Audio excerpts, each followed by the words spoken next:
Le cœur, c'est une pompe, mais c'est aussi un rythme. Alors, quand on perd le rythme, c'est l'arythmie. Qu'est-ce qui se passe, docteur Piot? Alors, quand on perd le rythme, eh bien, on a un autre rythme en fait, mais une maladie du rythme cardiaque. Et à ce moment-là, il faut prendre en charge ce trouble du rythme parce qu'il y a un risque en termes de complications de faire des accidents vasculaires cérébraux et puis un risque aussi d'insuffisance cardiaque. Donc, il ne faut pas laisser le rythme s'échapper. À partir de quel moment on parle d'arythmie? Alors, on parle d'arythmie. Alors, l'arythmie, c'est un terme assez large en fait, hein, et on parle d'arythmie à partir du moment où on sort des clous, on sort du rythme normal qu'on appelle le rythme sinusal, qui s'adapte à l'effort et qui permet que le système cardiovasculaire fonctionne à plein régime. On a un rythme anormal, on a des symptômes, mais il faut s'en occuper.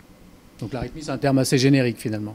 C'est un terme générique, mais alors bon, pour le béotien que je suis, donc il y a un rythme cardiaque, c'est le nombre de battements par minute, et puis plus on fait d'efforts, plus ça va battre vite. Mais l'arythmie, c'est quoi? C'est un rythme irrégulier ou c'est un rythme qui s'emballe? C'est quoi l'arythmie? Alors, ce qu'on appelle souvent l'arythmie, c'est en fait ce qu'on appelle la fibrillation atriale.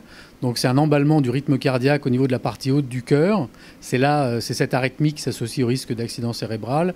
Et en général, les patients ressentent des palpitations irrégulières, mais ça peut être aussi tout à fait asymptomatique et on le découvre sur l'électrocardiogramme. Et ça se caractérise par un rythme en général entre 80 et 130 par minute, alors qu'en rythme normal au repos, on est plutôt entre 50 et 70-80.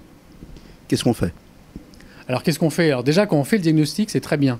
Et c'est tout l'intérêt du dépistage qui est souvent négligé et qui est très important. Parce que dépister une arythmie, c'est prévenir l'accident cérébral, c'est prévenir l'insuffisance cardiaque. Et donc c'est un élément très important. Donc prendre son pouls, tout simplement, voir qu'il est irrégulier, ben, c'est déjà aller vers le diagnostic et permettre un traitement. Alors d'un côté, un traitement anticoagulant pour prévenir l'accident cérébral. Et d'un autre côté, des traitements soit médicamenteux, soit interventionnelle pour traiter l'arythmie elle-même et éviter les symptômes et le retentissement cardiaque. Prévention. Alors, je ne sais pas prendre mon pouls, je demande au pharmacien, je vais voir mon généraliste. Comment je fais pour avoir une bonne prévention, un bon suivi, et à partir de quel âge?